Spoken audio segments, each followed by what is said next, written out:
สบายดีท่านผู้ชมตอนรับท่านผู้ชมเข้าสู่ข่าวพักเที่ยงจากของข่าวโทรภาพแห่งซาลาวพบกันในเที่ยงของวันเสาร์วันที่6มิถุนายน2026นำเสนอข่าวพักนี้โดยข้าพเจ้าสุริวัลย์พลเยี่ยมท่านผู้ชมข่าวพักเที่ยงในวันนี้ก็มีหลายข่าวที่สำคัญมานำเสนอทั้งข่าวภายในข่าวต่างประเทศพร้อมด้วยข่าวกีฬาทำอีนี้จะไปที่ข่าวภายหลังการสำเร็จการเยี่ยมยามเคลื่อนไหวอยู่ที่แขวงเจ้อเจียงเลขาธิการใหญ่ประธานประเทศแห่งสาธารณรัฐประชาธิปไตยประชาชนลาวพร้อมด้วยคณะได้เดินทางถึงนครปักกิ่งและเยี่ยมยามโรงเรียนพรรคศูนย์กลางพรรคคอมมิวนิสต์จีนในวันที่ 4 มิถุนายน 2026 สหายท้องลุ้นศรีสุริตเลขาธิการใหญ่ประธานประเทศแห่งสาธารณรัฐประชาธิปไตยประชาชนลาวและคณะได้เดินทางออกจากนครหางโจวแขวงเจ้อเจียงถึงนครหลวงปักกิ่งโดยมีสหายหลิวไห่ชิงหัวหน้าคณะพัวพันต่างประเทศศูนย์กลางพรรคคอมมิวนิสต์จีนพร้อมด้วยคณะฝ่ายจีนและเอกอัครราชทูตแห่งสาธารณรัฐประชาธิปไตยประชาชนลาวประจำสาธารณรัฐประชาชนจีนพร้อมพนักงานสถานทูตลาวที่ปักกิ่งและต่างหน้านักศึกษาลาวให้การต้อนรับพิธีต้อนรับจัดขึ้นอย่างอบอุ่นและสมเกียรติประกอบด้วยกองเกียรติยศและขบวนเยาวชนสาวหนุ่มจีนเวลาต่อมาสหายเลขาธิการใหญ่ประธานประเทศท้องลุ้นศรีสุริตพร้อมคณะได้เดินทางไปเยี่ยมยามโรงเรียนพรรค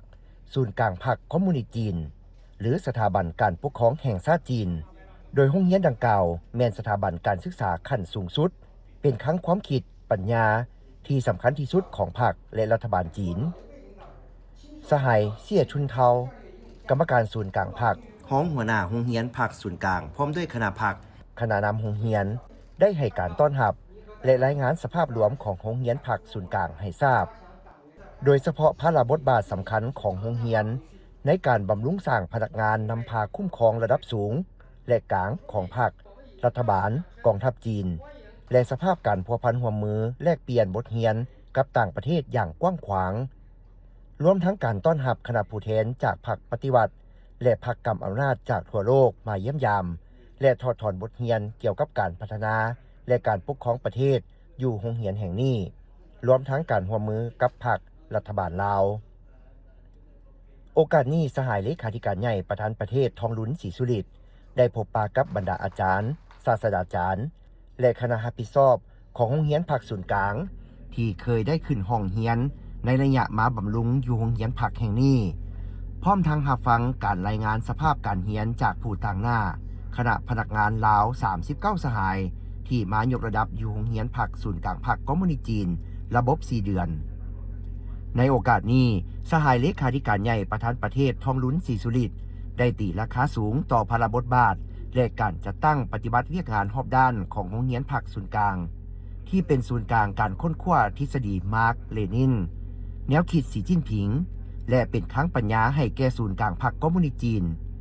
ตีราคาสูงการประกอบส่วนของโรงเรียนพรรคศูนย์กลางในการพัวพันร่วมมือกับพรรครัฐบาลลาวเว้ารวมเว้าเฉพาะก็แม่นการช่วยเหลือบำรุงสร้างพนักงานนำพาคุ้มครองของลาวทางด้านทฤษฎีการเมืองการก่อสร้างพรรคการบริหารรัฐปกครองประเทศและอื่นๆตอนบ่ายของวันเดียวกันสหายท้องลุ้นศรีสุริตพร้อมคณะผู้แทนขั้นสูงของพรรครัฐบาลลาวได้เยี่ยมยามศูนย์ค้นคว้าและวางแสดงเทคนิคอวกาศปักกิ่งหรือเป่ยจิงแอโรสเปซซิตี้ซึ่งแม่นศูนย์กลางเทคโนโลยีและการค้นคว้าด้านอวกาศที่สำคัญที่สุดแห่งหนึ่งของประเทศจีนพร้อมทั้งได้พบปะโอ้ลมกับบรรดาอดีตทูตและทหารอาสาสมัครจีนที่เคยไปช่วยอยู่ลาวต่อสู้ปลดปล่อยชาติและก่อสร้างเส้นทางอยู่เขตภาคเหนือของสาธารณรัฐประชาธิปไตยประชาชนลาวในซุ้มปี 1960 1970 ตื่มอีกเลขาธิการใหญ่ประธานประเทศแห่งสาธารณรัฐประชาธิปไตยประชาชนลาวพบปะกับทานเลขาธิการใหญ่ประธานประเทศสาธารณรัฐประชาชนจีนเพื่อสืบต่อเพิ่มทวีมูลเสื้ออันดีงามแห่งสายพัวพันแบบคู่ร่วมยุทธศาสตร์รอบด้านมั่นคงยาวนานตามทฤษฎีและการเป็นคู่ร่วมชะตากรรมลาวจีนที่เข้มแข็งเหนียวแน่นในทุกสภาพการของยุคใหม่ในโอกาสเยี่ยมยามรัฐกิจสาธารณรัฐประชาชนจีนในตอนบ่ายของวันที่ 5 มิถุนายน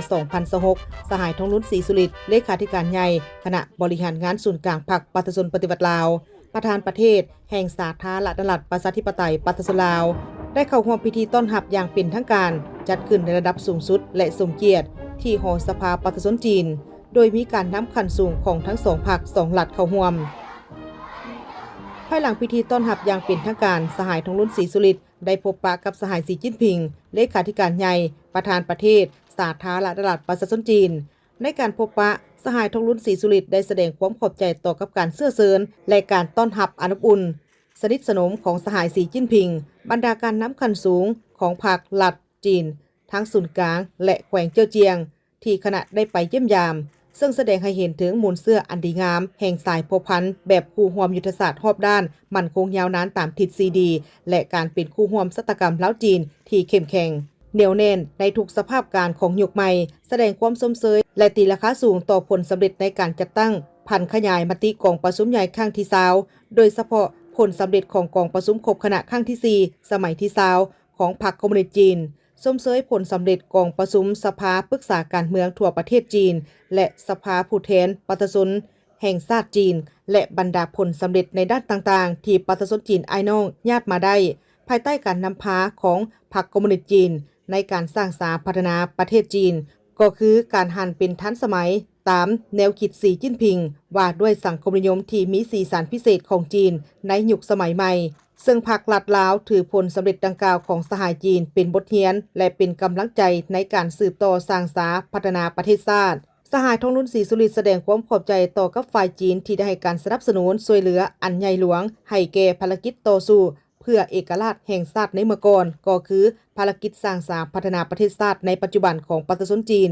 ยืนยันคืนถึงทัศนะเสมอต้นเสมอปลายในการเสริมขยายมิตรภาพอันเป็นมูลเสื้อลาวจีนการร่วมมือแบบคู่ร่วมยุทธศาสตร์รอบด้านมั่นคงยาวนานตามทิศซีดีและการเป็นคู่ร่วมศตกรรมลาวจีนซึ่งได้นำเอาผลประโยชน์ตัวจริงมาสู่ประชาชน2ประเทศพร้อมนั้นสหายทองลุ้นศรีสุริตยังได้หวนคืนการเยี่ยมยามแขวงเจียวเจียงใน2วันที่ผ่านมา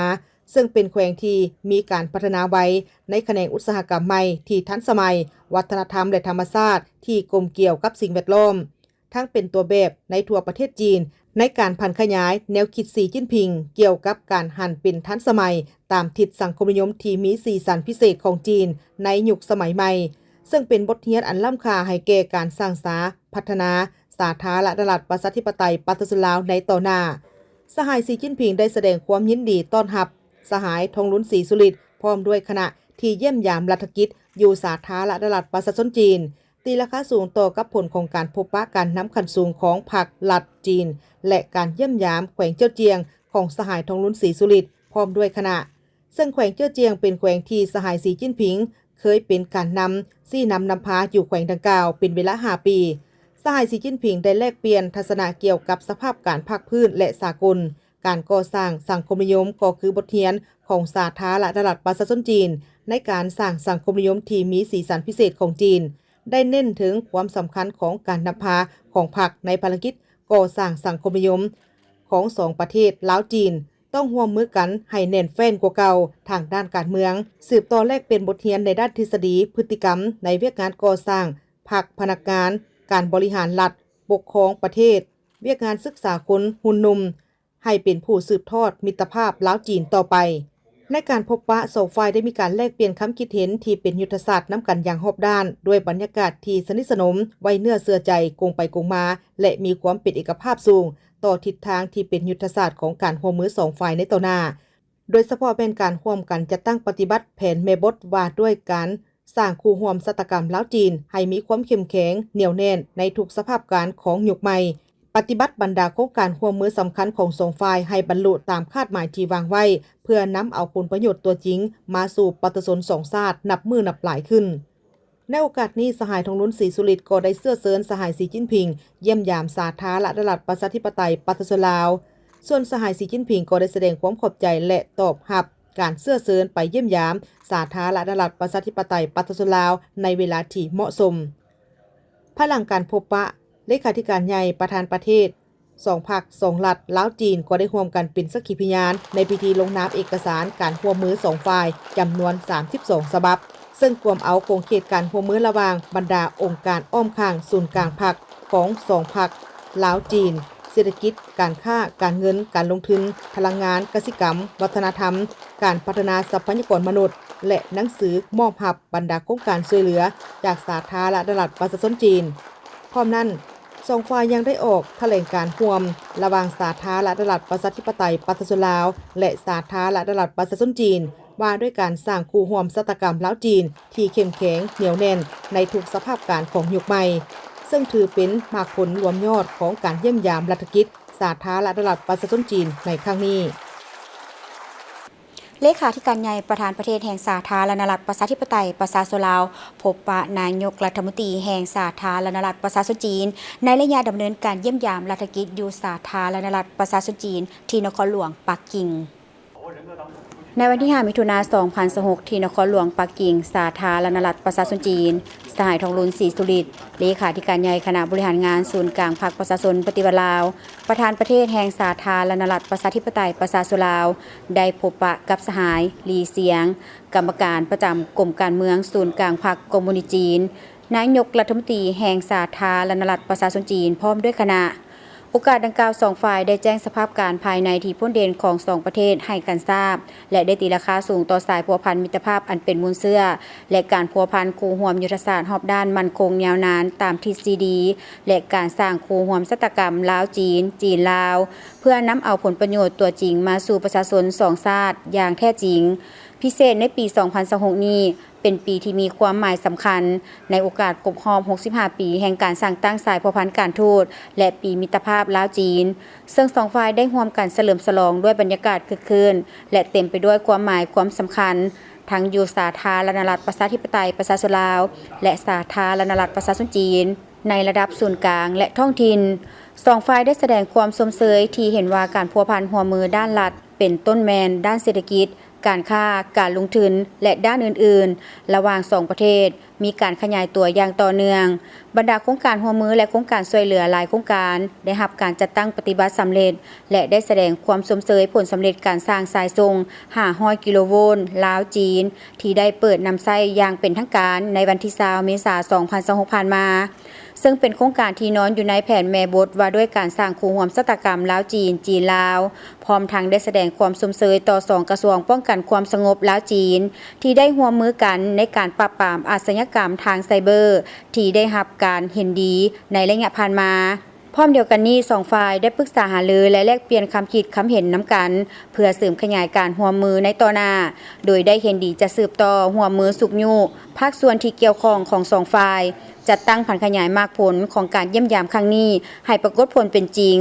สืบต่อสุขยุการแลกเปลี่ยนการเยี่ยมยามซึ่งกันและกันร่วมกันหมุนไส้ท่าแหงทางรถไฟลาวจีนให้เกิดประโยชน์สูงสุดและสืบต่อเพิ่มทวีการร่วมมือในด้านต่างๆเช่นการร่วมมือด้านเศรษฐกิจการค้าการลงทุนพลังงานและบ่อแฮเทคโนโลยีสูงการพัฒนาพื้นฐานโครงสร้างวัฒนธรรมการท่องเที่ยวการร่วมมือในขอบแม่น้ำของแม่น้ำลำสร้างและด้านอื่นๆเพื่อนำเอาผลประโยชน์สูงสุดมาสู่ประชาชนสองชาติลาวจีนในโอกาสนี้สหายทองลุ้นศรีสุริได้ต่างหน้าให้พรรครัฐบาลและประชาชนลาวแสดงความขอบใจอย่างจริงใจและความรู้บุญคุณอย่างลึกซึ้งต่อพรรครัฐบาลและประชาชนจีนที่ได้ให้การช่วยเหลืออันล้ำค่าและทันการแก่สาธารณรัฐประชาธิปไตยประชาชนลาวตลอดมา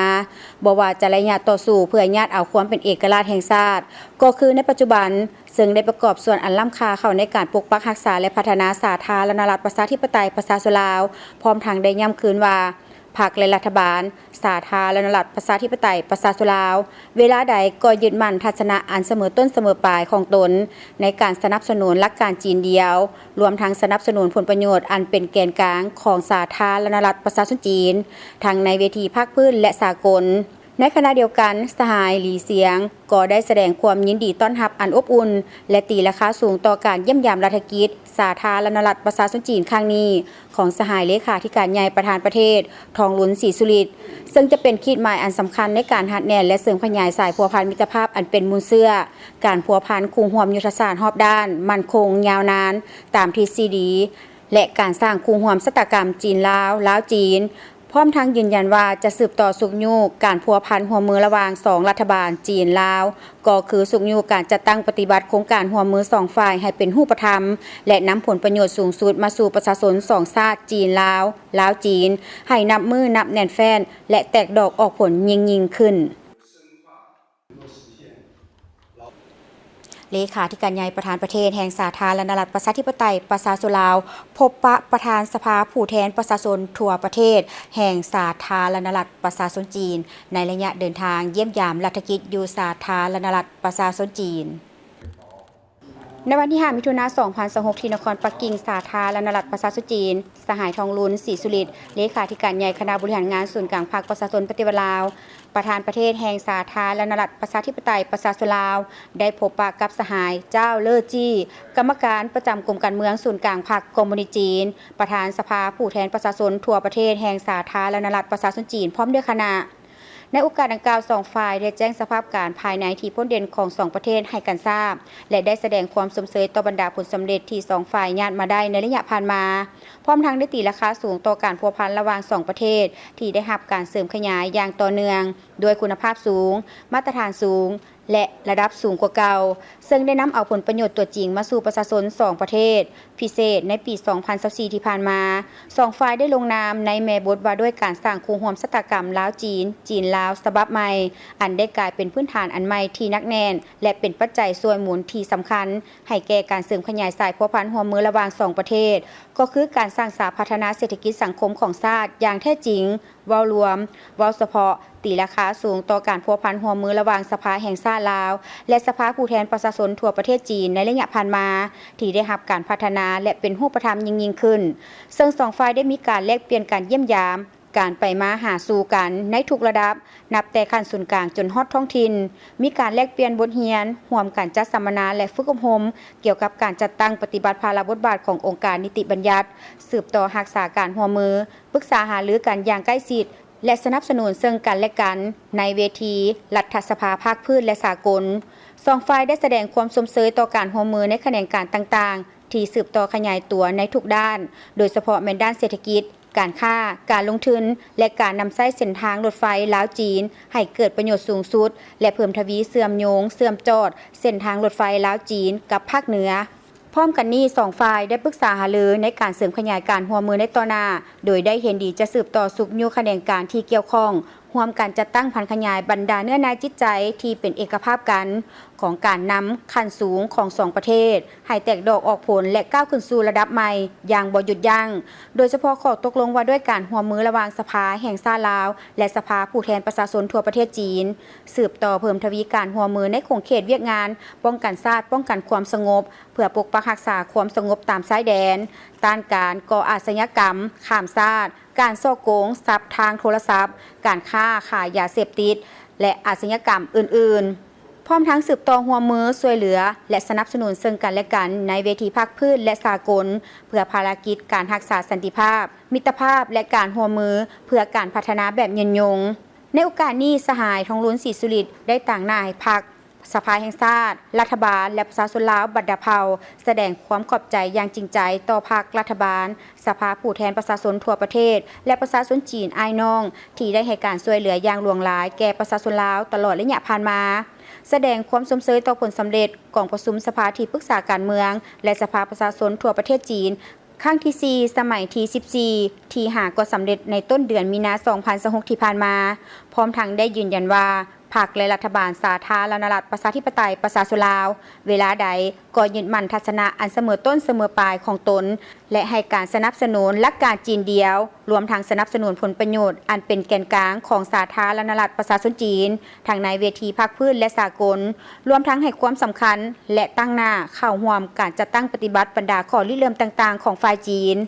สหายเลขาธิการใหญ่ประธานประเทศแห่งสาธารณรัฐประชาธิปไตยประชาชนลาวทองลุ้นศรีสุริตยังได้แสดงความยินดีต้อนรับสหายประธานสภาผู้แทนประชาชนจีนเยี่ยมยามสาธารณรัฐประชาธิปไตยประชาชนลาวพร้อมทั้งฝากความยื้อยามถามข่าวถึงสหายหวังหูหนิงประธานสภาที่ปรึกษาการเมืองทั่วประเทศจีนและแสดงความขอบใจที่สหายได้ต่างหน้าภาครัฐสาธารณรัฐประชาชนจีนเข้าร่วมงาน50 ปีสถาปนาสาธารณรัฐประชาธิปไตยประชาชนลาวที่ผ่านมา ในขณะเดียวกันสหายเจ้าเลอจี้ก็ได้แสดงความยินดีต้อนรับอันอบอุ่นและตีราคาสูงต่อการเดินทางเยี่ยมยามสาธารณรัฐประชาชนจีนครั้งนี้ซึ่งจะเป็นขีดหมายอันสำคัญในการหัดแน่นและเสริมขยายสายพัวพันมิตรภาพอันเป็นมูลเชื่อสหายประธานสภาผู้แทนประชาชนจีนยังได้ยืนยันคืนถึงการสืบต่อสนับสนุนการพัฒนาเพื่อรับประกันผลประโยชน์อันเป็นแกนกลางของลาวสหายยังได้ฝากคำยื้อยามถามข่าวและเสื้อเสริญสหายไซสมพรพรหมวิหารกรรมการกรมการเมืองศูนย์กลางภาคประชาชนปฏิวัติลาวประธานสภาแห่งชาติแห่งสาธารณรัฐประชาธิปไตยประชาชนลาวมาเยี่ยมยามสาธารณรัฐประชาชนจีนในเวลาที่เหมาะสมเพื่อสืบต่อสุขยุการพัวพันคู่ห่วมยุทธศาสตร์รอบด้านมั่นคงยาวนานตามทฤษฎีและการสร้างคู่ห่วมศัตรกรรมจีนลาวลาวจีนให้นับมือนับแน่นแฟนและแตกดอกออกผลยิ่งขึ้นกระทรวงศึกษาธิการและกีฬาเผยแพร่ยุทธศาสตร์และแผนพัฒนาวิทยาศาสตร์เทคโนโลยีและนวัตกรรมแห่งชาติ 2026-2040 และนโยบายครูแห่งชาติซึ่งได้จัดขึ้นในวันที่ 5 มิถุนายน 2026 ที่ผ่านมาอยู่ที่มหาวิทยาลัยแห่งชาติโดยการเข้าร่วมของท่านสอนไซศรีพันดรนายกรัฐมนตรีท่านของศาสตราจารย์ปริญญาเอกทองสฤษดิ์มังหนอเมฆของนายกรัฐมนตรีกระทรวงศึกษาธิการและกีฬาและท่านนางโซฮุยคิมหัวหน้าองค์การยูเนสโกประจำบางกอกพร้อมด้วยภาคส่วนที่เกี่ยวข้องครูอาจารย์และนักศึกษาห้องศาสตราจารย์ปริญญาเอกทองสฤษดิ์มังหนอเมฆได้กล่าวว่ายุทธศาสตร์และแผนพัฒนาวิทยาศาสตร์เทคโนโลยีและนวัตกรรมแห่งชาติ 2026-2040 ได้กำหนดเป้าหมายทิศทางคงเขตบุริมสิทธิ์และแผนงานอย่างชัดเจนเพื่อเป็นบอนอิงให้แก่ขนการทางภาครัฐเอกชนสถาบันการศึกษาและครูร่วมพัฒนาในการพันขยายและจัดตั้งปฏิบัติในทั่วประเทศประกอบมี5ยุทธศาสตร์ก็คือพัฒนาระบบการคุ้มครองวิทยาศาสตร์เทคโนโลยีและนวัตกรรมพัฒนาทรัพยากรมนุษย์ด้านวิทยาศาสตร์เทคโนโลยีและนวัตกรรมพัฒนาพื้นฐานโครงลางค้นคว้าและพัฒนาวิทยาศาสตร์และเทคโนโลยีนวัตกรรมยุทธศาสตร์ส่งเสริมการร่วมมือภายในภาคพื้นและสากลและในนั้นก็ประกอบมี17แผนงานและ85โครงการและกิจกรรมห้องหับเพื่อเป็นการพันขยายยุทธศาสตร์ดังกล่าวนี้ให้เกิดเป็นจริงและยุทธศาสตร์ดังกล่าวนี้ก็ได้ให้ความสำคัญแก่การพัฒนาคนเป็นอันดับหนึ่งนอกจากนั้นก็ยังได้เอาใจใส่ในการเลือกเทคโนโลยีที่เหมาะสมกับประเทศลาวในการสร้างระบบนิเวศนวัตกรรมและสร้างความมั่นคงทางด้านเทคโนโลยีและนวัตกรรมการร่วมมือทางด้านวิทยาศาสตร์กับนานาชาติห้องศาสตราจารย์ปริญญาเอกทองสฤษดิ์มังหนอเมฆยังได้กล่าวตื่มอีกว่าชาติจะพัฒนาไว้หรือชาติแม่นฝากไว้กับการศึกษาของชาตินั่นใจกลางของการพัฒนาการศึกษาแม่นการพัฒนาครูย้อนแนวนั้นรัฐบาลจึงได้ออกข้อตกลงนโยบายครูแห่งชาติในวันที่17 มังกร 2025เพื่อเป็นการเสริมสร้างความเข้มแข็งให้แก่ครูอาจารย์และวิชาชีพครูยกสูงคุณภาพการศึกษาของชาติซึ่งนโยบายครูแห่งชาติแม่นประกอบมี10ด้านเป็นต้นก็แม่นการบรรจุและการรักษาครูการซับซ้อนครูและการจัดสรรครูเวียกงานการศึกษาครูโครงสร้างและความก้าวหน้าในอาชีพการคุ้มครองและการนำใช้ครูคำตอบแทนให้ค่าครูมาตรฐานของครูความรับผิดชอบและการปฏิบัติหน้าที่การคุ้มครองบริหารโรงเรียนและการบริหารในภาวะฉุกเฉินในโอกาสที่เข้าร่วมในพิธีครั้งนี้ท่านสอนไซศรีพันดรนายกรัฐมนตรีพร้อมด้วยการนำของทางกระทรวงศึกษาธิการและกีฬาก็ได้ร่วมกันปลูกต้นไม้ประดับจำนวนหนึ่งเนื่องในโอกาสวันปลูกต้นไม้แห่งชาติ1 มิถุนายนหมดเวลาสำหรับข่าวภาคเที่ยงเพียงเท่านี้ขอบใจทุกท่านที่ให้เกียรติติดตามรับชมโฆษกพร้อมโดยทีมงานข่าวต้องขอลาทานผู้ชมไปก่อนสบายดี